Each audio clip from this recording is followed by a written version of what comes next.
ఈ నెల 9వ తారీఖున కడపలో ఏదైతే ఇన్సిడెంట్ జరిగిందో అది అత్యంత దురదృష్టకరము. కడపలో ఎప్పుడు చూడనిది, ఎప్పుడు జరగనిది 9వ తారీఖున మనం చూసాం.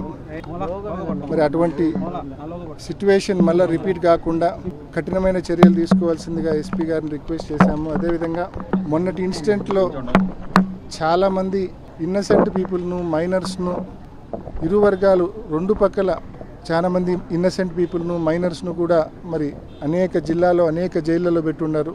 మరి అటువంటి అమాయకులను, ఇన్నసెంట్ పీపుల్ను, మైనర్స్ను, కేసుతో సంబంధం లేని వారిని వాళ్ళకి రిలీఫ్ కల్పించమని చెప్పి ఎస్పీ గారిని కూడా రిక్వెస్ట్ చేయడం జరిగింది. రెండు పక్కల కూడా కొంతమంది ఇన్నసెంట్ పీపుల్ అక్కడ ఉన్నారు. సర్కిల్ కాబట్టి కొంతమంది రోడ్లో నిలబడుకొని ఉన్న వాళ్ళు కూడా ఉన్నారు.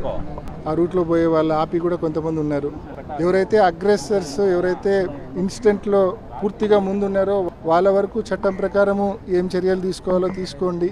అదేవిధంగా ఎవరైతే అమాయకులు ఉన్నారో, ఎవరైతే దారిన పోయే వాళ్ళు అమాయకులు ఉన్నారో వాళ్ళ వరకు మరి ఖచ్చితంగా కొంచెం రిలీఫ్ వాళ్ళకి ఇమ్మని చెప్పి, వాళ్ళకి కనీసం వాళ్ళ మీద కేసులు లేకుండా ఒకవేళ కేసుల్లో ఉన్న బెయిలబుల్ సెక్షన్స్ అన్నా పెట్టి వాళ్ళకి రిలీఫ్ కల్పించమని చెప్పి ఎస్పీ గారిని మరి మా జిల్లా అధ్యక్షుడు రవీంద్రనాథ్ రెడ్డి గారు, మా సురేష్ బాబు గారు, అదేవిధంగా మా మాజీ డిప్యూటీ సీఎం అమ్జద్ బాషా గారు అందరం కలిసి ఎస్పీ గారిని రిక్వెస్ట్ చేయడం జరిగింది.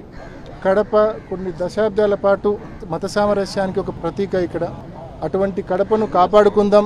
భవిష్యత్తులో మళ్ళీ ఇటువంటి చర్యలు రిపీట్ కాకుండా ప్రతి ఒక్కరం కూడా బాధ్యతతో మెలుగుదామని చెప్పి ప్రతి ఒక్కరిని కూడా రిక్వెస్ట్ చేస్తూ, ప్రతి ఒక్కరిని కూడా సవినయంగా రిక్వెస్ట్ చేస్తున్నాం.